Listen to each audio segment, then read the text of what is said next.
नमस्कार विद्यार्थियों, मेरा नाम शगुफ्ता बाजपेयी है। मैं इतिहास विषय की व्याख्याता रही हूं कई वर्षों से, और आज आपके समक्ष जिन पेपर में पहला जो टॉपिक है अपना यूरोपीय इतिहास का, उसके संबंध में आपसे कुछ चर्चा करना चाहती हूं। यूरोपीय इतिहास में आधुनिक युग का आरंभ, इससे संपूर्ण आगे का जो इतिहास है वह प्रभावित होता है।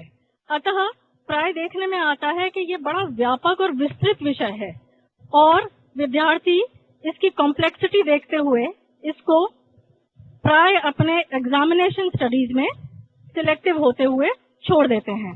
लेकिन यह प्रारंभ है पूरे युग का और इसमें इतनी व्यापकता है कि समस्त यूरोपीय इतिहास ही नहीं वरन विश्व का इतिहास भी इससे प्रभावित होता है। और इसमें अनेक अध्याय जो आपके सिलेबस में लिखे हुए हैं उनका भी समावेश होता है। अतः इसको आप एक मल्टीपल फैसेटेड टॉपिक कह सकते हैं और साथ साथ इसमें आपके लिए मार्क्स फेचिंग बहुत इजीली हो जाएगी। इसीलिए आपसे मुखातिब हूं मैं, और ये जो पेपर्स हैं जिससे ये संबंधित है टॉपिक, इसके बारे में हम चर्चा करते हैं।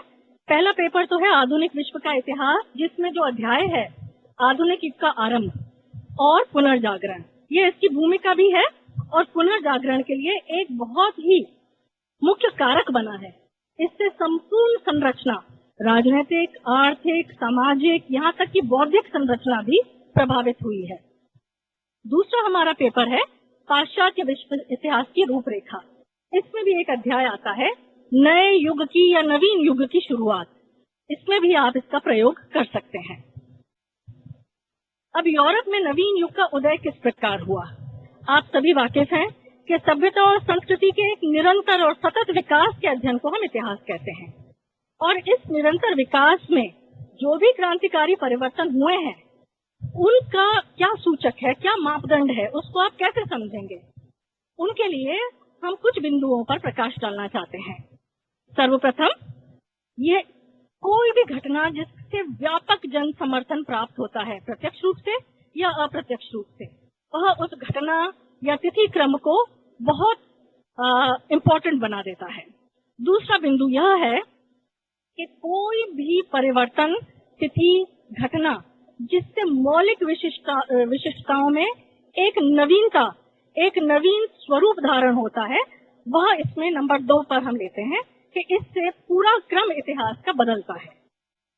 तीसरी चीज यह है कि प्राय हम पीरियोडिक हिस्ट्री पढ़ते हैं कि यह पीरियड था, यह काल था, तो 2 विभिन्न कालखंडों में के मध्य एक विभाजन रेखा होती है, जिसे स्पष्ट करने में या निश्चित करने में या निर्धारित करने में यह महत्वपूर्ण कार्य या तिथि बड़े महत्वपूर्ण माने जाते हैं।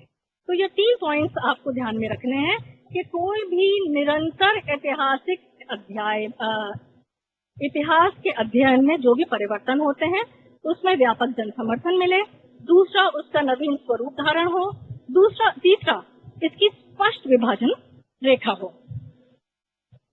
किंतु यूरोपीय इतिहास में जो मिडिल एजेस, मध्य युग था, और मॉडर्न एज, आधुनिक युग, इसको इंगित करने वाले परिवर्तन बड़े सामान्य, बड़े धीरे और उनकी गति बड़ी असमान रही।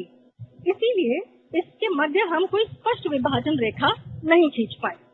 फिर भी आधुनिक यूरोपीय इतिहास का प्रारंभ 15वीं सदी के उत्तरार्ध और 16वीं सदी के पूर्वार्ध, इसके मध्य का काल हम आधुनिक यूरोपीय इतिहास को परिवर्तनशील मानते हुए इसका अध्ययन हम आगे करेंगे। विविध इतिहासकारों ने आधुनिक युग को आरंभ करने वाली कई तिथियां और घटनाएं निश्चित की हैं। इनमें मुख्यतः आज जो हम इंगित कर रहे हैं वो 4 हैं, क्योंकि यह मुख्य है। सर्वप्रथम, वैश्विक बौद्धिक पुनर्जागरण, यह भी एक टॉपिक है आपके पेपर में।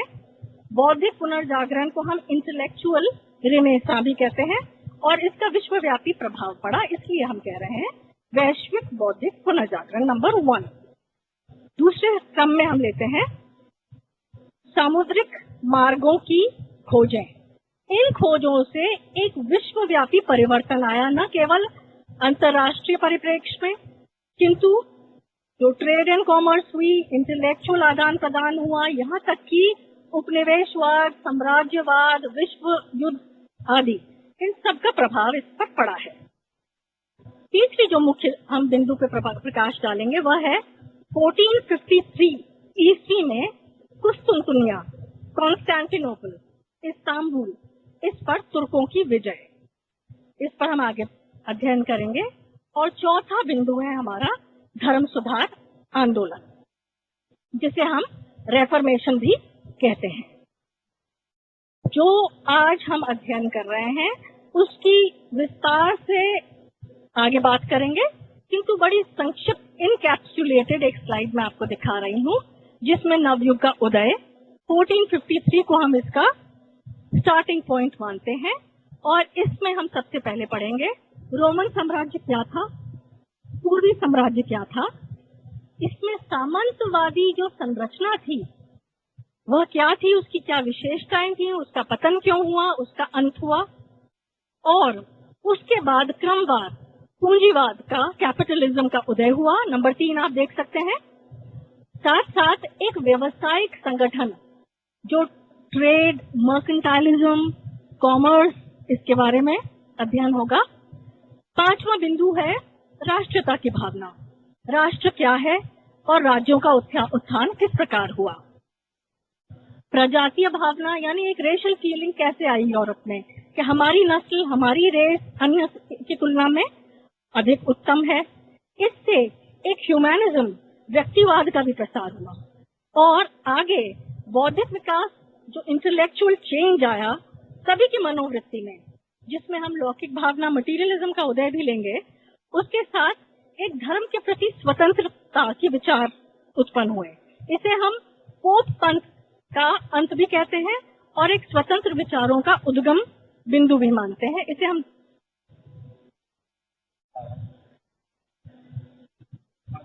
इसे हम धार्मिक आंदोलन की संज्ञा देते हैं। अब राष्ट्रभाषा किस प्रकार विकसित हुई, क्षेत्रीय भाषाओं में साहित्य का सृजन कैसे हुआ, नए आविष्कार जैसे प्रेस, छापेखाना, बारूद, गन पाउडर, कुतुबनुमा, मरीनर्स कंपास, इससे कितना परिवर्तन आया इन नवीन आविष्कारों से कि सामुद्रिक यात्राएं प्रारंभ हुई, नई दुनिया की खोज हुई, इससे नए नए भूभाग से यूरोप का संपर्क हुआ। लेकिन इसका एक नेगेटिव बिंदु यह रहा कि उन संसाधनों का शोषण या उन्होंने प्रयोग अपने हित में किया, जिससे उपनिवेशवाद प्रणाली का भी जन्म हुआ। और 20वां पॉइंट आप देखेंगे कि व्यापारिक वाणिज्यवाद का उदय हुआ, जिससे औद्योगिकरण की नीति प्रारंभ हुई। औद्योगिकरण की उन्नति से साम्राज्यवादिता का उदय हुआ, इंपीरियलिज्म। ये बड़ा एम्बिशियस था और इससे काफी उथल पुथल अन्यत्र भागों में विश्व के होने लगी। इसमें प्रतिस्पर्धा हुई। इस कंपटीशन में इंग्लैंड का अंतर्राष्ट्रीय महत्व बहुत ही उच्च कोटि का होने लगा। अंततः इस प्रतिस्पर्धा से विश्व युद्ध भी हुए और विश्व युद्ध, जिसे हम अंतर्राष्ट्रीय कूटनीतिक संघर्ष कह रहे हैं यहाँ, इससे शक्ति संतुलन का सिद्धांत प्रतिपादित हुआ और अंततः अंतर्राष्ट्रीय कानून का निर्माण हुआ। यह पूरी भूमिका है इस अध्याय की। और जब भी यह प्रश्न अटेम्प्ट करते हैं स्टूडेंट्स, तो वे केवल नव युग के उदय के क्या कारण थे, कुस्तुनतुनिया पर 1453 की विजय आदि का विस्तार से प्रयोग करते हैं अपने आंसर्स में।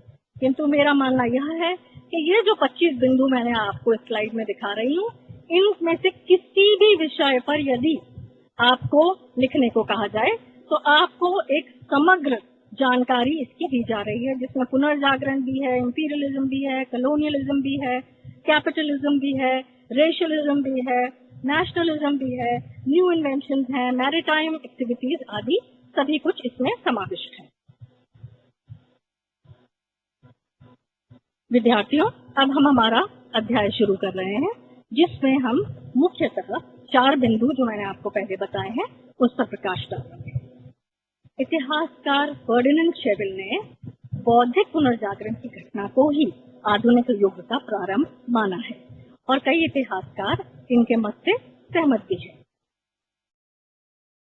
दूसरा बिंदु हम जो ले रहे हैं वह है विश्वव्यापी व्यापारिक संबंध।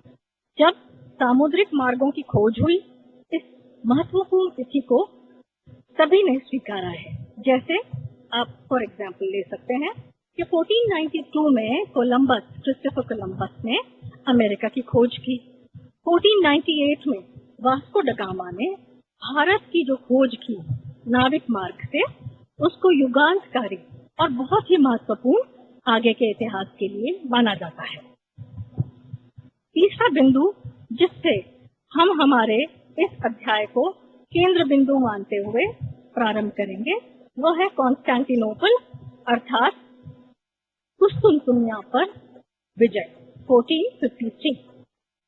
यहाँ मध्य युग में यूनानी विद्या, संस्कृति, यूरोपीय व्यापार वाणिज्य, कला कौशल, इन सभी का मुख्य केंद्र कुस्तुनतुनिया था।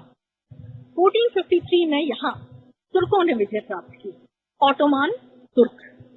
अब यहाँ के यूनानी कलाकार, विद्वान, साहित्यकार यहाँ से पलायन करने लगे और इन्होंने कहा इटली में शरण जाके लिए। इटली में इनके आगमन और सहयोग से संपूर्ण पश्चिमी यूरोप में एक पुनर्जागरण की गति ने असाधारण रूप से तीव्रता प्राप्त की। पुनर्जागरण तीव्र हो जाने से संपूर्ण यूरोप में ही नहीं अपितु विश्व में सांस्कृतिक दृष्टि से एक नवीन स्फूर्ति आई। जो प्रस्फुटित शक्तियां थी, धाराएं थी, वे अत्यधिक वेग से विविध दिशाओं में दृढ़ता से फैली। कुछ इतिहासकारों का मत है कि 1517 में जब मार्टिन लूथर के नेतृत्व में धर्म सुधार आंदोलन हुआ, यही आधुनिक युग का प्रारंभ माना जाए, क्योंकि इस परिवर्तन से यूरोप के मध्यकालीन स्वरूप और आधुनिक युग को स्पष्टतः चित्रित किया जा सकता है। युक्ति संगत व समीचीन है कि सन 1453 को आधुनिक युग के प्रारंभ वाली तिथि माना जाए, क्योंकि उद्घोषित हुए बिना ही इस युग ने नए परिवर्तनों में स्फूर्ति जागृत की।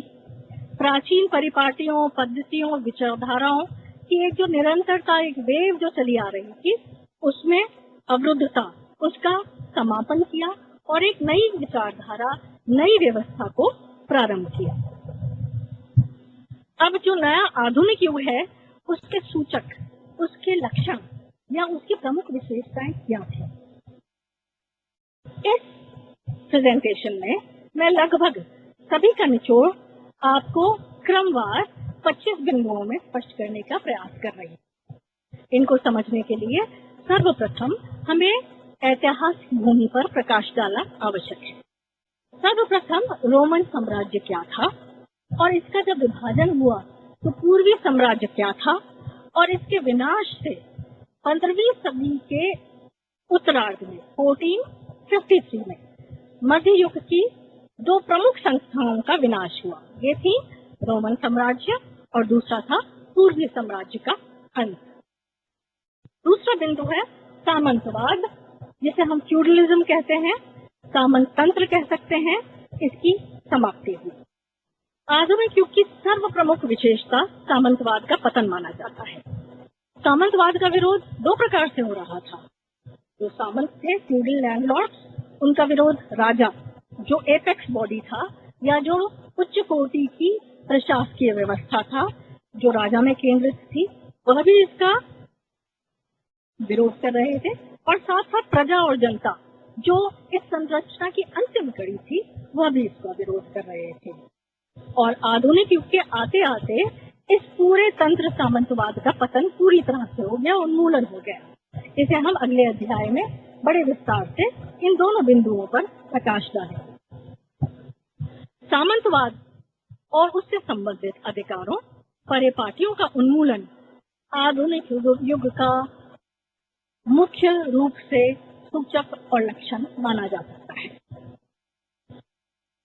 तीसरा बिंदु जिस पे हम विचार कर सकते हैं, जो नवयुग का आगमन सूचक है, वह है व्यवसायिक संगठन, मर्केंटाइल ऑर्गेनाइजेशन।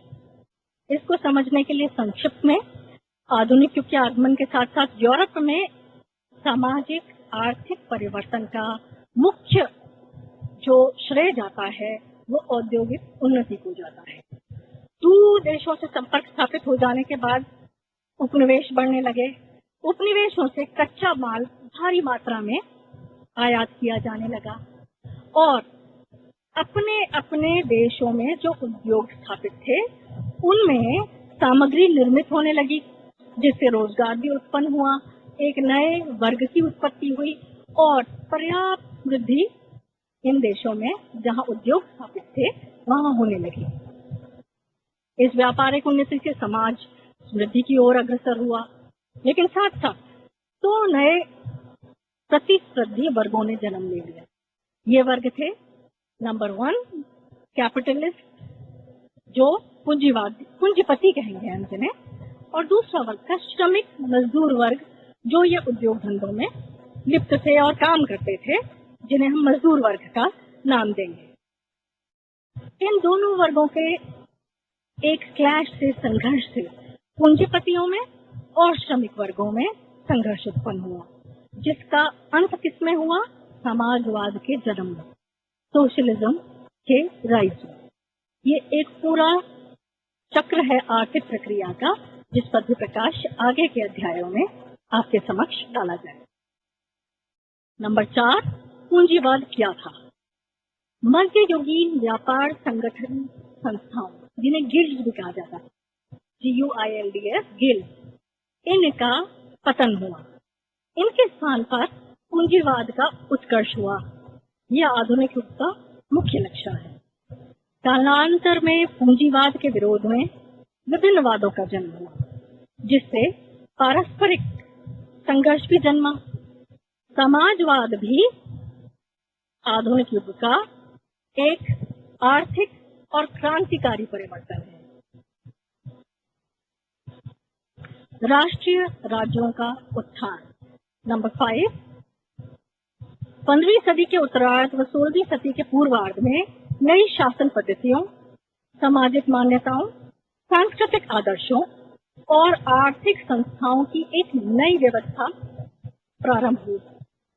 मध्यकाल के जितने भी राज्य थे वे बड़े स्वरूप में यूरोपीय थे, जिस पर ईसाई जगत का बहुत प्रभाव था और ईसाई जगत में राजनीतिक व सांस्कृतिक दृष्टि से एक इकाई माना जाता था राज्य, जिसके 2 भाग होते थे। सिद्धांतः उसका शासन पोप, धर्मगुरु जो रोम में थे, और सम्राट, इन दोनों के अधीन होता था।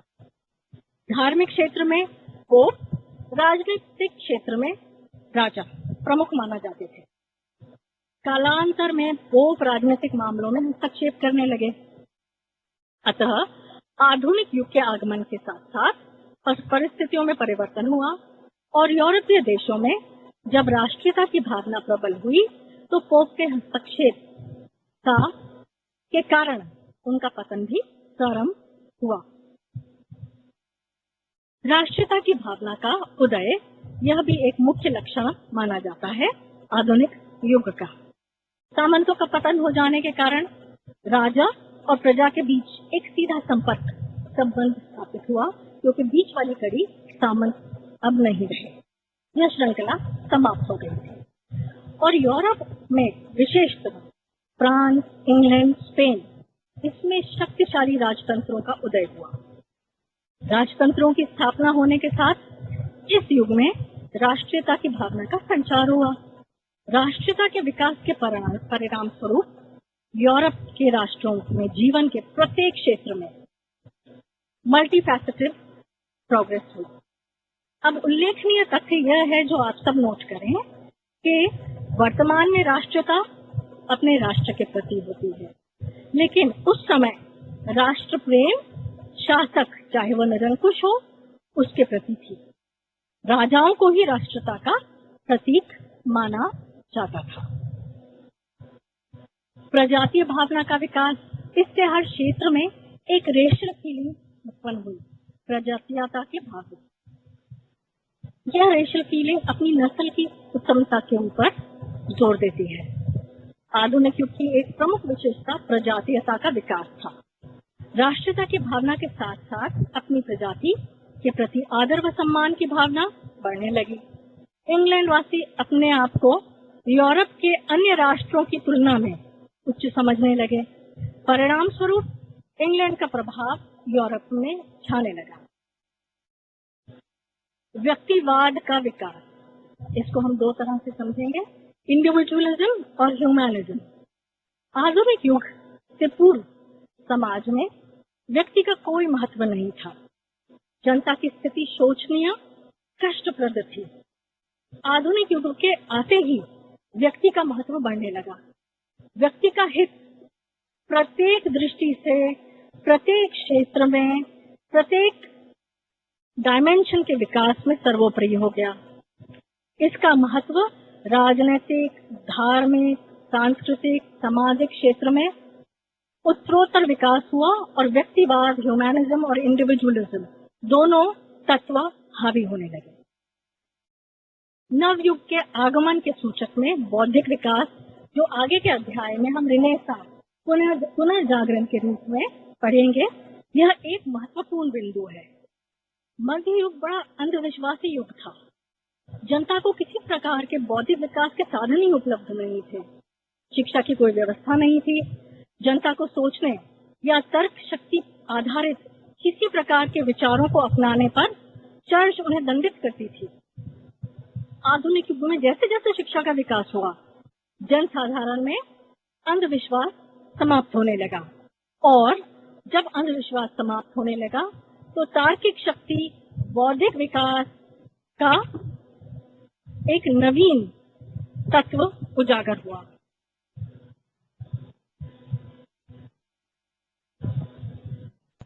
नवयुग के आगमन सूचक बौद्धिक विकास, जिसको हम रेनेसां में आगे पढ़ेंगे, इसके परिणाम स्वरूप लोगों में आध्यात्मिकता और नवीन विचारों, नवीन खोजों के प्रति बड़ा आकर्षण हुआ और नए नए आविष्कार किए गए और आधुनिक विज्ञान का भी जन्म हुआ। साहित्य क्षेत्र में अनेक विद्वानों ने नई कृतियां की और लोगों में बौद्धिकता और तार्किकता का प्रसार हुआ। यह एक बड़ा महत्वपूर्ण घटना माना जा सकता है। इन विद्वानों में कुछ बड़े नामी रहे, जैसे ग्रोसिन, लिनेकर, इरास्मस, थॉमस मोर आदि। लौकिक भावना की वृद्धि, चर्च की प्रभुसत्ता से मुक्त स्वतंत्र चिंतन से पोपशाही की जो शक्ति थी वो पतन की ओर अग्रसर होने लगी।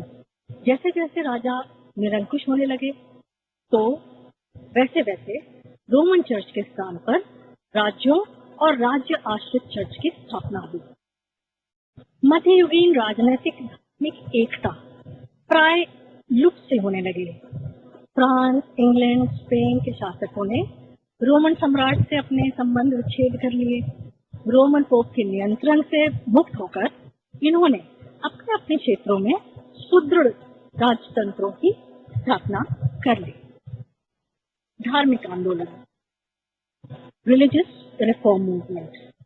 आप सब जानते हैं कि बौद्धिक उत्थान के साथ नए विचारों की उत्पत्ति होती है, तर्क सम्मत आदर्श स्थापित होते हैं, एक वैज्ञानिक दृष्टिकोण उत्पन्न होता है। इन मान्यताओं से जो लैटिन ईसाईयत थी, इसमें मतभेद उत्पन्न होने लगे और प्रोटेस्टेंट धर्म की उत्पत्ति हुई। धर्म सुधारकों ने, जिनमें मुख्यतः जर्मनी के मार्टिन लूथर हैं, इन्होंने पोप का खुले में विरोध किया। इंग्लैंड में भी पोप के प्रभुत्व को समाप्त करने के लिए प्रयास हुए। एक नवीन चर्च की स्थापना हुई जिसे प्रोटेस्टेंट कहा गया। प्रोटेस्टेंट धार्मिक क्षेत्र में स्वतंत्रता प्राप्त करना अपने आप में एक महान उपलब्धि है। राष्ट्रभाषा, राष्ट्रीय साहित्य का विकास। मध्ययुगीन यूरोप में पोप का प्रभुत्व होने से लैटिन भाषा सर्वोपरि थी। आधुनिक युग के आगमन के साथ साथ जैसे जैसे पोप का प्रभाव घटने लगा, वैसे वैसे क्षेत्रीय साहित्य, राष्ट्रीय साहित्य, राष्ट्रभाषाओं का विकास होने लगा। साहित्यकारों, सुधारकों, लेखकों ने अपने विचार, अपने उद्गारों को अपनी अपनी भाषाओं में लिखना प्रारंभ कर दिया। जैसे मार्टिन लूथर जो जर्मन थे, उन्होंने बाइबल का लैटिन से अनुवाद किया जर्मन भाषा में। शेक्सपियर जो इंग्लैंड के महान हस्ती हैं, उन्होंने अंग्रेजी में जो असाधारण कृतियां सृजित की, उनका विश्वव्यापी प्रभाव पड़ा। इस प्रकार अपने ही भाषा में रचित साहित्य में जनता में एक बौद्धिक विकास उत्प्रेरित किया। क्षेत्रीय भाषाओं में साहित्यिक सृजन। विविध राज्य थे, उनमें राजभक्ति और देशभक्ति की भावना समृद्ध होती गई। लैटिन को राजभाषा नहीं माना जाने लगा और विभिन्न राज्यों में अपनी अपनी क्षेत्रीय भाषाओं में साहित्य सृजित हुआ। इससे नए विचारों का आदान प्रदान हुआ, नई विचारधाराओं का यूरोप में फैलना शुरू हो गया। कई विद्वान थे जिन्होंने प्राचीन साहित्य को पुनर्जीवित करने का भी प्रयास किया। जैसे इसमें जो मुख्य नाम है उन्हें आप याद रख सकते हैं, पेट्रार्क, दांते, रॉजर बेकन, इनके नाम उल्लेखनीय है। विद्वानों ने प्राचीन ग्रंथों को विभिन्न भाषाओं में अनुवाद किया और जो गूढ़ विषय थे उनको परिचित कराने का प्रयास किया जनसाधारण से। पेट्रार्क की लेखनी के चलते ही मानवता या मानववाद का पिता कहने लगे उन्हें लोग। तो मानववाद एक मुख्य धारा के रूप में सर्वव्यापी होने लगी। यूरोप का मध्यकालीन सभ्यता कृत्रिमता और कोरे आदर्श पर आधारित थी, थियोरेटिकल, सुपरफिशियल। इसमें रैशनैलिटी का पुट आने लगा। रॉजर बेकन ने एरिस्टोटल की प्रधानता का विरोध किया और तर्कवाद, रैशनैलिज्म के सिद्धांत का प्रतिपादन किया। इससे मानववाद, ह्यूमैनिज्म का विकास हुआ। नवीन आविष्कार हुए जो एक natural corollary to free thinking या फ्री थॉट है। इसमें 3 मुख्य बिंदुओं पर हम यहाँ प्रकाश डालेंगे। जैसे प्रेस, छापे खाने का आविष्कार, बारूद, गन पाउडर, ये पहले से विद्यमान था लेकिन इसका प्रयोग कैसे होने लगा। साथ साथ दिशा सूचक यंत्र, मरीनर्स कंपास, इससे किस प्रकार नेवल एक्सपीडिशन हुए, नई खोजें हुई, ट्रेड एंड कॉमर्स विकसित हुआ, कॉलोनी स्थापित हुई, साम्राज्यवाद का विकास हुआ। तो इन 3 पर हम बात आज कर रहे हैं। सबसे पहले छापे खाने का आविष्कार। यह सर्वप्रथम जर्मनी में गुटनबर्ग ने किया। इंग्लैंड के कैक्सन ने, अंग्रेज थे ये, इन्होंने छापे खाने का प्रचलन किया और इससे क्या हुआ, शिक्षा का प्रसार हुआ। क्यों हुआ? क्योंकि इस आविष्कार से पहले पुस्तकें हस्तलिखित थी, हाथ से लिखी जाती थी। नेचुरली इनकी संख्या भी कम होती थी और ये इनका मूल्य बहुत अधिक होता था और ये सब जगह प्रसारित होने में समय लगता था। बल्कि होती थी, हस्तलिखित होती थी, महंगी होती थी। लेकिन प्रेस के आने से पुस्तकों का मुद्रण भारी मात्रा में होने लगा। इनके मूल्य में भी कमी आई और इनका प्रसार, डिसेमिनेशन ऑफ नॉलेज, बहुत आराम से होने लगा। इससे बौद्धिक विकास अपने उत्तरोत्तर विकास की ओर अग्रसर हो। यह है अस्त्र शस्त्र के प्रयोग में किस प्रकार परिवर्तन आए। यह आधुनिकता का एक मूल तत्व है। बारूद का प्रचलन यद्यपि यूरोप में पिछले 1.5 शताब्दी से हो रहा था, लेकिन अब बारूद का प्रयोग तोपों में, बंदूकों में, आर्टिलरी में होने लगा और जो फोर्ट्स या फोर्टिफिकेशन या कैसल बड़े बड़े थे, दूर से ही इन पर अटैक किया जा सकता था। तो इस बारूद के प्रयोग ने आधुनिक युग में अत्यधिक महत्ता हासिल की। अभी तक जनता द्वारा बारूद के प्रयोग पर राजाओं ने एक सरकारी प्रतिबंध लगा रखा था, जिससे राजशक्ति में बहुत वृद्धि हुई और राजा अपनी निरंकुशता स्थापित करने के लिए बड़े सफल हुए इस प्रयोग से। इसी में हम पढ़ेंगे दिशा सूचक यंत्र का प्रयोग, कुतुबनुमा, मरीनर्स कंपास। इटली के प्रसिद्ध नाविक यात्री मार्को पोलो, इन्होंने जितनी यात्राएं की सामुद्रिक, उसमें इसका प्रयोग किया और बड़ी सरलता से इन्होंने अपनी यात्राएं सफल की, जिससे यात्राएं सामुद्रिक जो बड़ी दुरूह थी वे बड़े सरल हो गई और नवीन विचारों का आदान प्रदान और वस्तुओं में व्यापार की उन्नति हुई। यह संभव हो गया। मध्य युग में सामुद्रिक व्यापार मुख्यतः अरब वासियों के अधीन था, क्योंकि जो रास्ता था थल मार्ग उस पर उनका पूर्ण आधिपत्य था, लेकिन समुद्र पर भी उनका होल्ड था। भारत, पूर्वी द्वीप समूह, यूरोप से वे व्यापार करते थे। 1453 के बाद इस्तांबुल, टर्की का जो एक छोर है कॉन्स्टेंटिनोपल, इसका मार्ग अवरुद्ध हुआ, क्योंकि यहाँ ऑटोमन टर्क्स ने आधिपत्य कर लिया। अब यूरोप और पूर्वी देशों का थल मार्ग में रुकावट आ गई, इसलिए जल मार्गों की खोज अत्यधिक आवश्यक हो गई।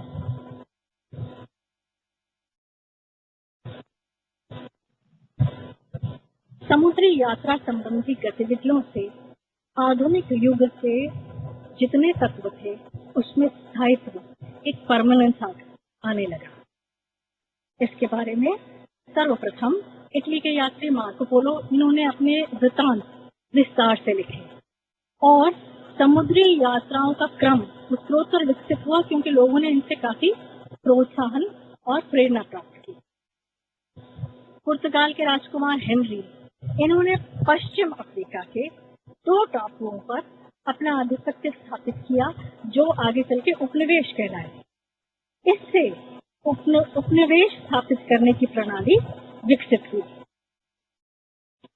1486 में बार्थोलोम्यो डायज, इन्होंने दक्षिण अफ्रीका के अंतिम छोर पर, जिसे हम उत्तमाशा अंतरिक्ष केप ऑफ गुड होप कहते हैं, उसके टिप पर वो था वैसे ही विद्यमान, लेकिन उसकी जान पूरे विश्व में डिसेमिनेट हुई।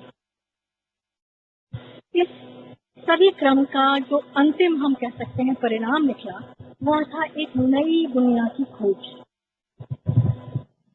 स्पेन के राजा फर्डिनेंड, रानी इसाबेला ने क्रिस्टोफर कोलंबस को भारत के जलमार्ग को खोजने के लिए भेजा, लेकिन वह भारत की जगह अमेरिका पहुंच गए। अनजाने में एक नई दुनिया की खोज हो गई।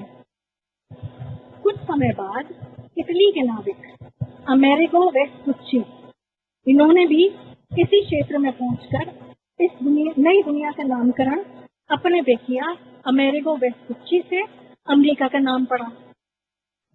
इसी प्रकार पुर्तगाली वास्को ड गामा, इन्होंने नाविक यात्रा शुरू की और ये उत्तमाशा अंतरिक्ष अफ्रीका के अंतिम दक्षिणी छोर, जिसे हम केप ऑफ गुड होप कहते हैं, उसको पार करके ज़ैंज़िबार पहुंचे और भारत के पश्चिमी तट पर, जो बॉम्बे का आधुनिक तट है, इस वेस्टर्न कोस्ट पर कालीकट पहुंचे और यहाँ उन्होंने सर्वप्रथम पुर्तगाली बस्ती भारत में बसाई। और पुर्तगाली अंतिम शासक थे जो अपना भारतीय उपनिवेश गोवा को 1961 में छोड़े थे। तो इनका बहुत लंबा एक अधिकार वेस्टर्न कोस्ट ऑफ इंडिया पर रहा। जो नवीन भूभाग और उनके संसाधनों पर आधिपत्य कर लिया यूरोपीय शक्तियों ने, इस अधिकार के कारण उन्होंने धीरे धीरे इन संसाधनों का प्रयोग अपने स्वहित में किया। इसके संबंध में हम चर्चा कर रहे हैं। वास्को ड गामा प्रथम यूरोपीय व्यक्ति था जो सामुद्रिक मार्ग से भारत पहुंचा। इसी प्रकार पुर्तगाली मैगलन स्पेन की सहायता से फिलीपींस द्वीप समूह पहुंचे। महारानी एलिजाबेथ की सहायता से इंग्लैंड के फ्रांसिस ड्रेक जहाज से इन्होंने संपूर्ण विश्व की नाविक परिक्रमा की। इससे इनकी सफलता को देखते हुए इन्हें नाइटहुड या नाइट की उपाधि से विभूषित भी किया गया। इनका जहाज का नाम पेलिकन था, जो बाद में गोल्डन हाउंड के नाम से पुकारा गया। अब ये जो नवीन भूभाग थे, इनके संसाधनों पर जब अधिकार स्थापित हो गया और इनका शोषण होने लगा, तो उपनिवेशवादी प्रणाली का जन्म होने लगा और विस्तार हुआ। सामुद्रिक यात्राओं के द्वारा नए भूभागों और उनके संसाधनों पर अधिकार हुआ, जिससे यूरोप में एक भौतिकवादी प्रक्रिया जन्म लेने लगी। भौतिकवाद और वैज्ञानिकवाद और उद्योगीकरण यह एक सम्मिश्रित तत्व है, जिसको हम अलग अलग अध्यायों में पढ़ेंगे। नवीन प्रदेशों में जब अधिकार होने लगा यूरोपीय देशों का, तो इनमें एक कंपटीशन, प्रतिस्पर्धा प्रारंभ हुई, जिससे उपनिवेशवाद का जन्म हुआ।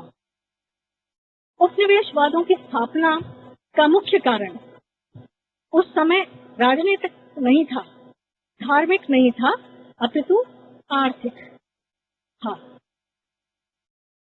व्यापार और वाणिज्यवाद का उदय। व्यापार की उन्नति से देश समृद्ध होने लगे। स्पेन, पुर्तगाल, इंग्लैंड, इनमें प्रतिस्पर्धा होने लगी। सैन्य अधिकार और नाविक कुशलता से यूरोपीय देश अपने अधिकृत क्षेत्रों से कच्चा माल सस्ते दामों में कच्चा माल सस्ते दामों में लाकर अपनी जमीन पर अपने स्वदेश में कारखानों से सामग्री तैयार करवाते थे और पुनः इस निर्मित माल को अपने उपनिवेशों में ले जाकर या अन्य के बाजारों में ले जाकर बेचते थे। इस प्रक्रिया से औद्योगिकरण को भी एक स्फूर्ति मिली, व्यापार में आशातीत वृद्धि हुई, लेकिन जहां से संसाधन आ रहे थे, कच्चा माल आ रहा था, उनके शोषण की प्रक्रिया प्रारंभ हो गई। औद्योगिकरण की नींव पड़ने लगी। उपनिवेश और उद्योग, कॉलोनीज और इंडस्ट्री अपने अपने प्रति एक दूसरे का पूरक मानी जा सकती हैं। दोनों अपने एक दूसरे का सहायक थी। इंग्लैंड अपने उपनिवेशों के कारण आर्थिक रूप से बहुत ही समृद्ध होने लगा और नई खोजों से व्यापार वाणिज्य में एक अपूर्व वृद्धि हुई। अंततः औद्योगिक क्रांति अपनी चरम सीमा पर पहुंच गई, जिससे इंपीरियलिज्म, साम्राज्यवादिता का जन्म हुआ। 1497 में इंग्लैंड के सम्राट हेनरी VII की आज्ञा प्राप्त करके इंग्लिश ट्रैवलर जॉन कैबट, इन्होंने न्यूफाउंडलैंड, कनाडा आदि का पता लगाया। इसी समय 1498 में वास्को द गामा ने भारत के जलमार्ग की खोज कर ली थी। इससे अपार संभावना के द्वार खुलने लगे, नए नए देशों की खोज होने लगी। जो यात्री किसी भी नए देश या प्रदेश की खोज करता, वहां अपने देश का झंडा फहरा देता और वहां इस प्रकार उसके उपनिवेश की स्थापना हो जाती थी। इसके परिणाम स्वरूप साम्राज्यवादिता, इंपीरियलिज्म का उदय हुआ। इन कॉलोनीज की भूख और लालच से अनेक युद्ध जन्मे। जल शक्ति, नेवल स्ट्रेंथ में वृद्धि हुई, बहुत ज्यादा कंपटीशन होने लगा और इंग्लैंड ने इसमें सफलता प्राप्त की। एक विशाल साम्राज्य स्थापित किया, जिसमें वे स्वयं कहते थे, हमारे साम्राज्य से कभी सूर्यास्त नहीं होगा। भविष्य में इन उपनिवेशों की खोज और प्रतिस्पर्धा की भावना विश्व युद्धों का भी कारण बनी। अब इंग्लैंड का जो अंतर्राष्ट्रीय महत्व बढ़ा, वह किस प्रकार हुआ? क्योंकि इंग्लैंड ने अनेक उपनिवेश बसा लिए थे और इंग्लैंड इन उपनिवेशों के संसाधनों से आर्थिक रूप से समृद्ध हो गया कि उद्योग धंधे बहुत विस्तार से उत्तरोत्तर रूप से विकसित होने लगे और सामाजिक राजनीतिक शक्ति दोनों उन्नत होने लगी। इस संपन्नता का प्रभाव इंग्लैंड की विदेश नीति पर भी पड़ा। वह अधिक उग्र होने लगी, यहाँ तक कि वहां के शासक, विशेषकर जैसे इंग्लैंड के हम हेनरी VII को ले लें, उन्होंने यूरोप के राज परिवारों से पारिवारिक संबंध स्थापित किए, जिससे राज्य विस्तार संभव हुआ और विदेश नीति में इसका प्रयोग होने लगा। सामंतों की बढ़ती शक्ति पर अंकुश लगाने के उद्देश्य से इंग्लैंड के हेनरी सप्तम ने अन्य देशों के राज परिवारों से वैवाहिक संबंध स्थापित किए और इससे इंग्लैंड को एक अंतर्राष्ट्रीय महत्व प्रदान किया। आधुनिक युग के राष्ट्रवाद से एक नवीन प्रक्रिया प्रारंभ हुई। इतने मल्टी डायमेंशनल चेंजेस, ट्रांसफॉर्मेशन और परिवर्तन हुए कि इसको आधुनिक युग के श्री गणेश या प्रारंभिक काल माना जा सकता है। कुछ समय तक आधुनिकता की इस भावना को पुराने विश्वासों, पुरानी नीतियों, पुरातन परंपराओं, मध्यकालीन पोप पंथ और मध्यकालीन सामंतवाद ने घेरे रखा।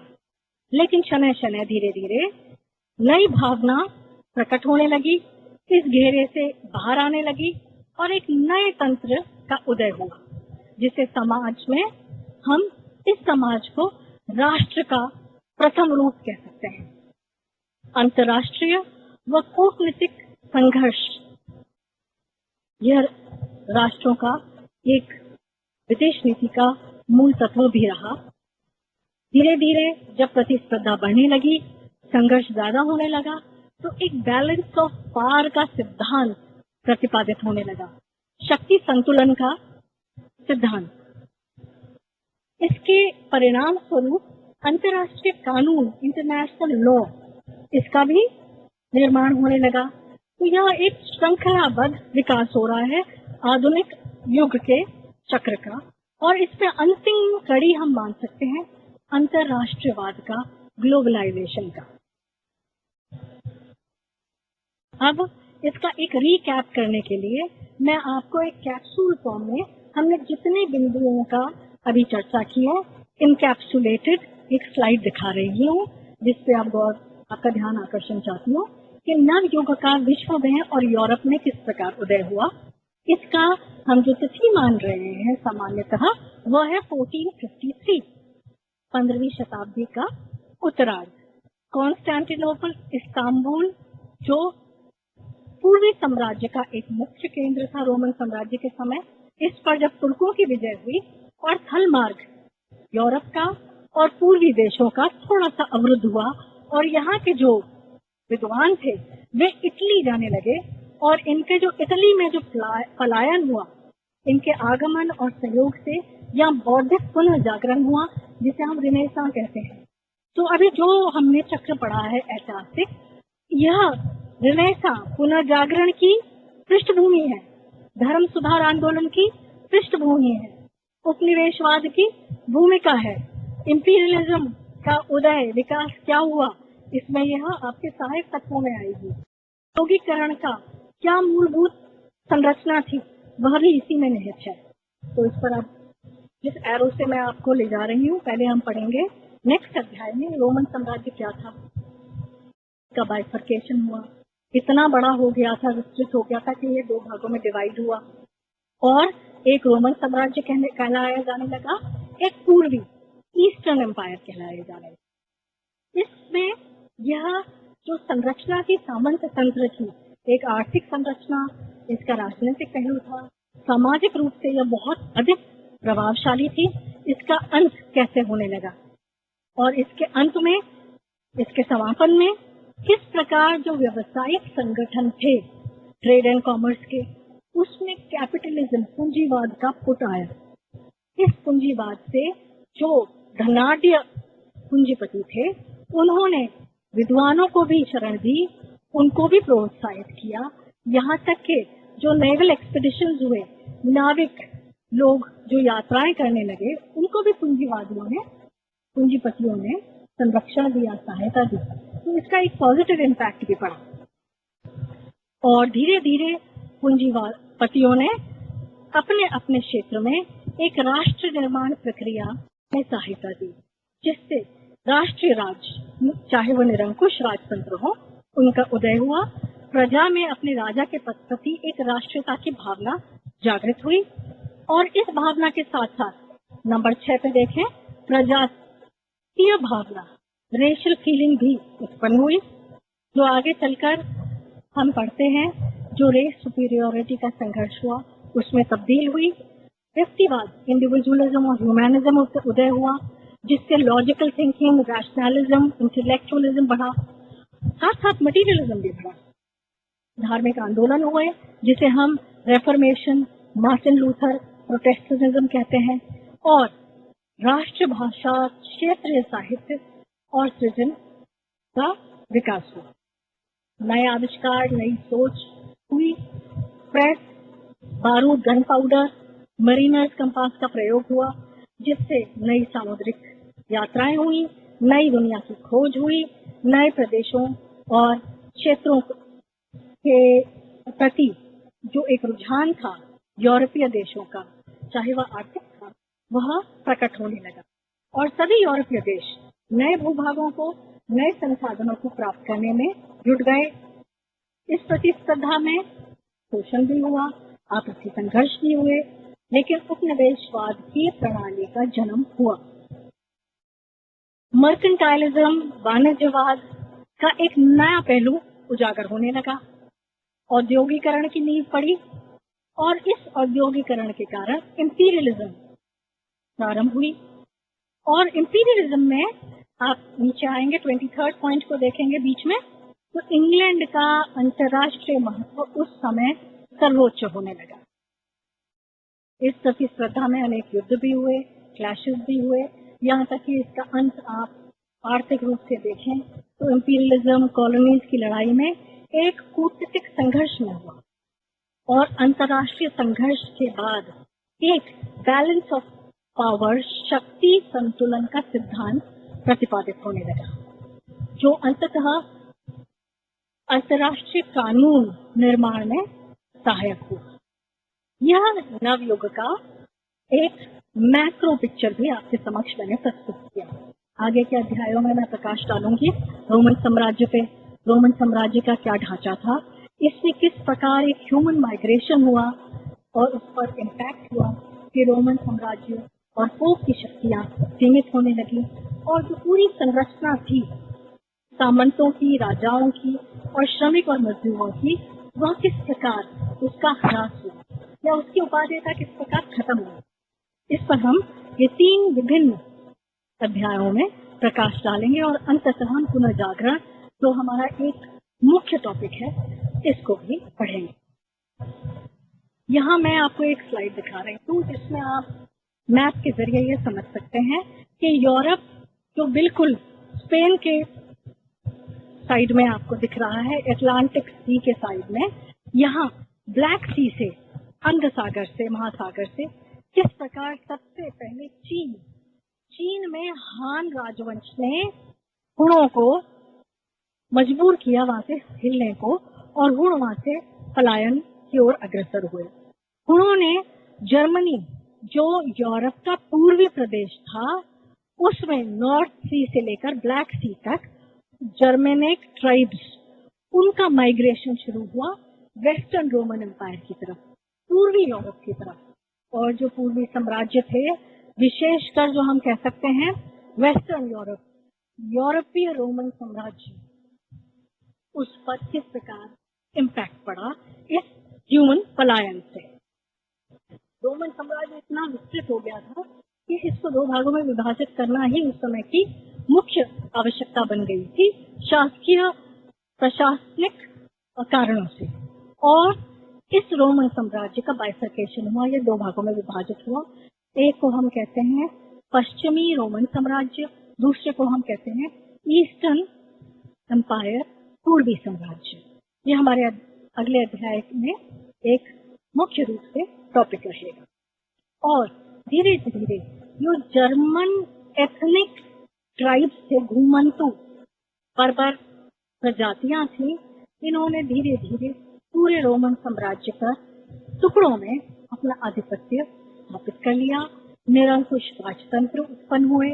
आगे चलकर ये राष्ट्रवाद का भी एक तरह से बढ़ावा मिला और अपने अपने नस्लीय उच्चता को प्रकट करने का माध्यम भी बने। इस प्रकार आगे की समस्त विश्व इतिहास या यूरोपीय इतिहास की जो घटनाएं हैं वे क्रमबद्ध रूप से या उनकी समस्त श्रृंखला को हम जोड़ सकते हैं इस नवयुग के आगमन से। नवयुग के आगमन को प्राय विद्यार्थी एग्जामिनेशन पॉइंट ऑफ व्यू से अटेम्प्ट नहीं करते हैं। मेरा आपसे निवेदन रहेगा कि इसमें इतने विभिन्न पहलू और डायमेंशंस हैं कि आप किसी भी एक पहलू पर प्रकाश डाल सकते हैं, चाहे वह रोमन साम्राज्य हो, राजनीतिक उसके इतिहास पर प्रकाश डाल सकते हैं, सामंतवाद जो एक पूरी संरचना थी आर्थिक, सैन्य और सामाजिक, उस पर भी प्रकाश डाल सकते हैं, और जो ये मूल स्लाइड जो आपको मैंने दिखाई इसमें फ्यूडलिज्म के अतिरिक्त mercantilism, capitalism, nationalism, rationalism, intellectualism, reform movement, literature and language, invention, maritime activities, new colonies, imperialism, industrialization, and so much so कि United Nations, balance of power, ये जो पूरी प्रक्रिया है इस सभी का समावेश इन सूचकों, इन प्रमुख विशेषताएं जो 1453 15वीं शताब्दी के उत्तरार्ध और 16वीं शताब्दी के पूर्व आर्ध में एक मूल तत्व के रूप में हमारे को दृष्टिगोचर होते हैं, इनसे आप प्रारंभ कर सकते हैं। धन्यवाद।